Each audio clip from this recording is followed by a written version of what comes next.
Donc le tour s'appelle épingle ou chambre noire de Dominique Vigier. Donc 2 épingles qui sont enclavées l'une dans l'autre. En fait, il existe plusieurs manières pour libérer ces épingles.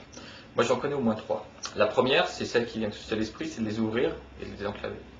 La deuxième, c'est celle des magiciens. C'est-à-dire qu'on prend les 2 épingles, on se concentre un tout petit peu et en tirant un coup sec, ça se libère.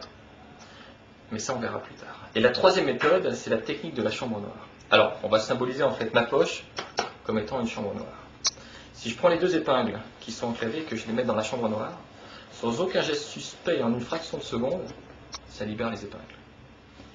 Bien sûr, on peut de nouveau les examiner. Je recommence d'une manière un peu plus convaincante.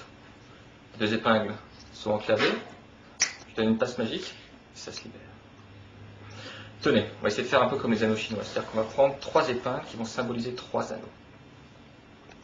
Je prends une des épingles et je frotte sur une autre, et ça s'enclave. Une autre s'enclave aussi. Je les détache. Nous allons les réenclaver juste avec une pichenette.